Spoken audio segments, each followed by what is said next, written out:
call any other names? No. Just to ensure that everyone? No, that's it. Okay, so noted.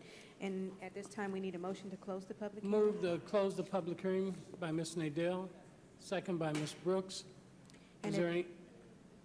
Okay, go ahead, roll call. And at this time, members will vote according to roll call on the motion to introduce an ordinance rezoning the areas of 7th Street to a preservation combining zone. Councilmember Brooks? Bruner? Chang? Aye. Nadell? Aye. Kwan? Aye. And Reed? Aye. And the motion passes by a vote of 6 ayes. All right, we're going to return now back to item 14.3. And before staff give a report, I'm going to call one of my heroes, the Honorable Ron Dellums, to the mic. Mr. Dellums.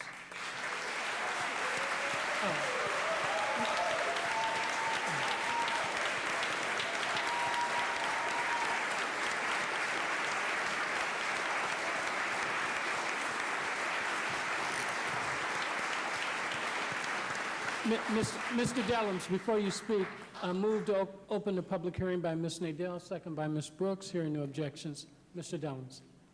Thank you very much, Mr. President, distinguished members of the Oakland City Council. It's both an honor and a pleasure and a privilege to address you tonight. The preceding presentation caused a flash of my youth. And I'm here because of another flash of my youth. I am here in support of the coalition around the 16th Street Station and the Wood Street project.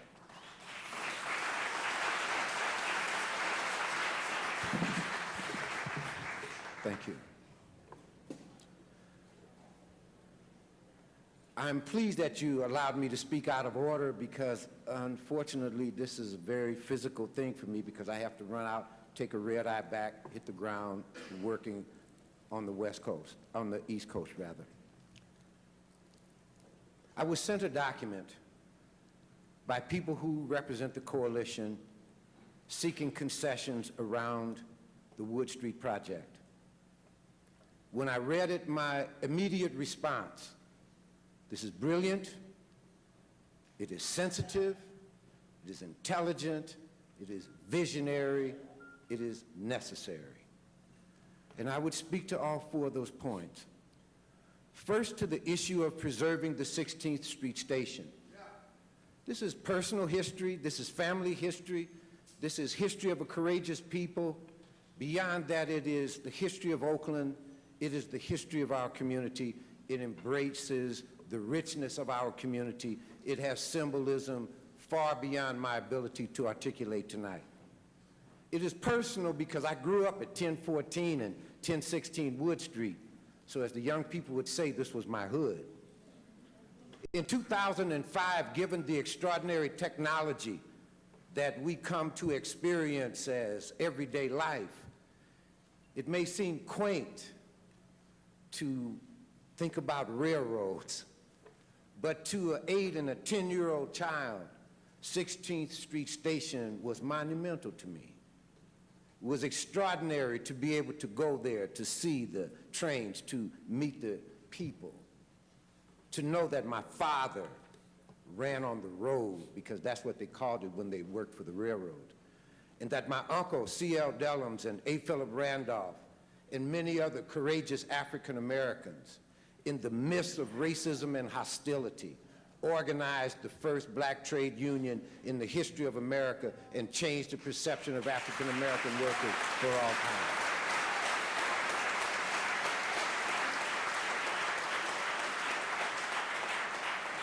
So this is history that we must preserve. To lose it, it's over. But beyond that, 16th Street Station was not only the major port of entry for African Americans. Asian Americans laid the tracks.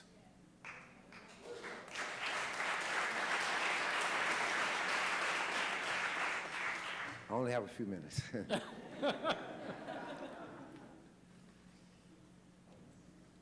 In some ways, we took the land from Latinos. Ethnic Europeans migrated to this area. My childhood friends initially were Irish, Italians, Portuguese, Germans. World War II came, African Americans came into the Bay Area. It was the major port of entry for African Americans. So the 16th Street station in this person's mind's eye is not just or solely about the Pullman Porters. It's about the integrity of this community. It is about the richness of the Bay Area. It is about the extraordinary nature of what this community is all about. It embraces the totality of the human experience. It is diversity in its highest order, which leads me to my second point. When I looked at the document, it embraced the concept of affordability. But of course, to me, that was a no-brainer. Because if we agree that the richness of Oakland lies in its diversity, then diversity cannot be sacrificed on the altar of development. It cannot be sacrificed on the altar of gentrification. It must embrace a higher order of magnitude. It must speak to this community.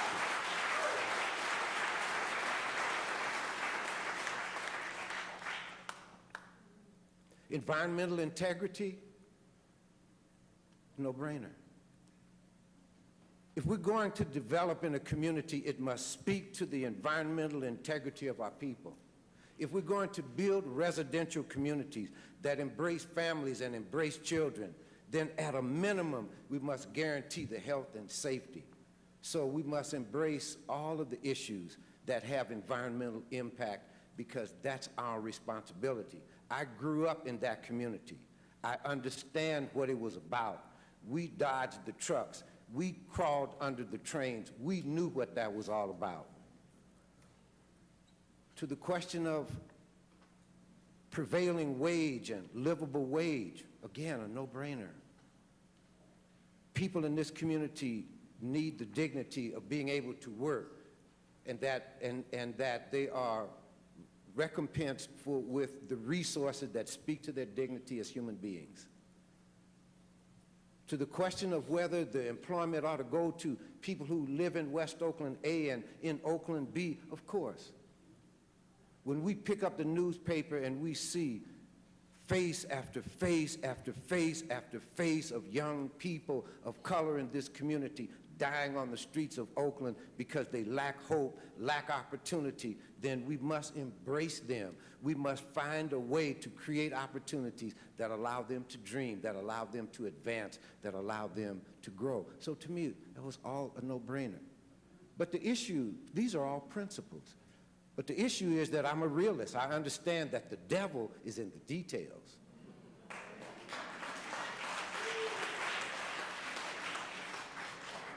And in the last 24 hours, as I moved around this community, I can see the subtleties, the nuances, the differences, the agendas, the different perspectives, the different points of view.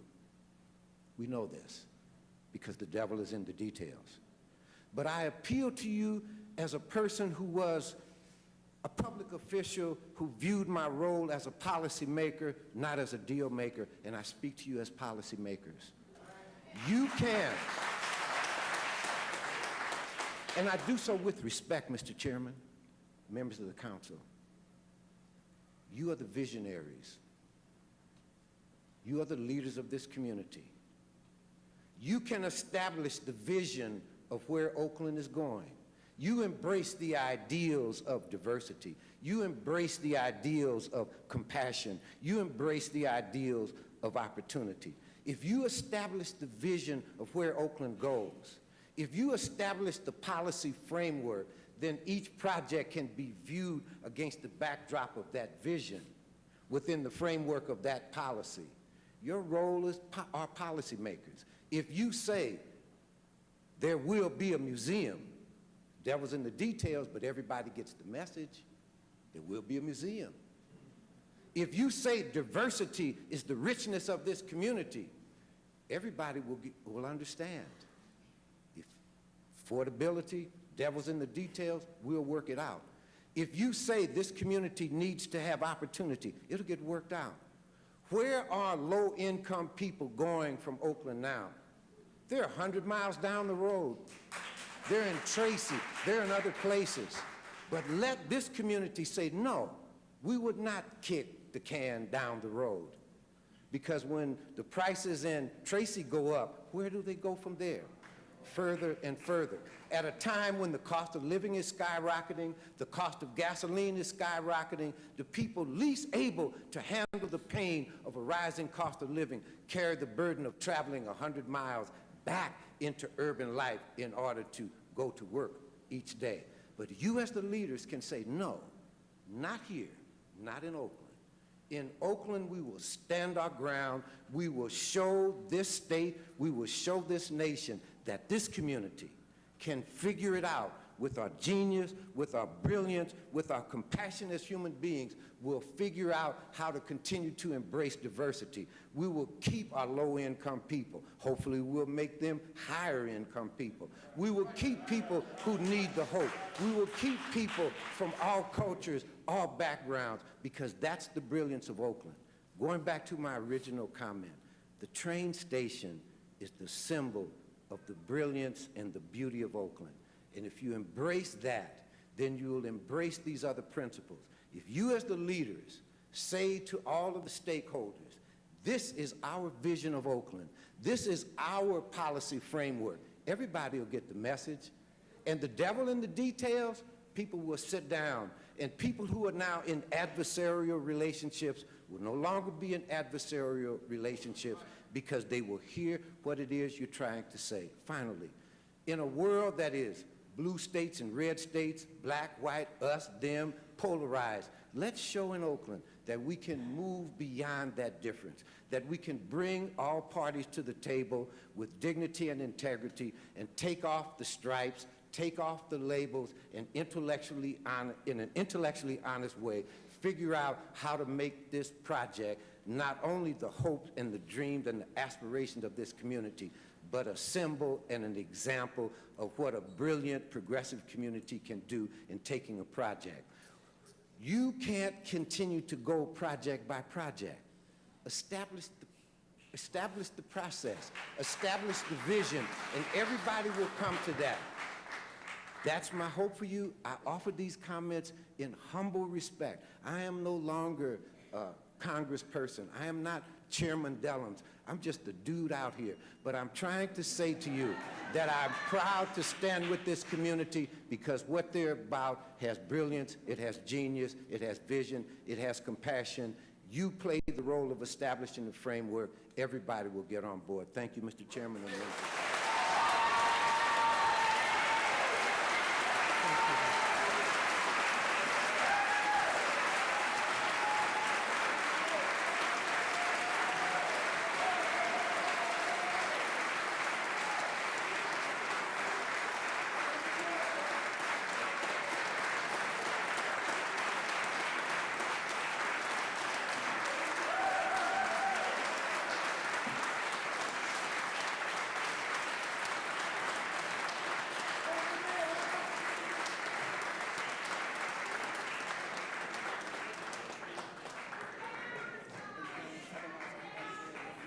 Thank you, Mr. Dellums, for visiting us, and have a safe trip back to D.C. The name of the coalition? Are there different coalitions around Wood Street? And at this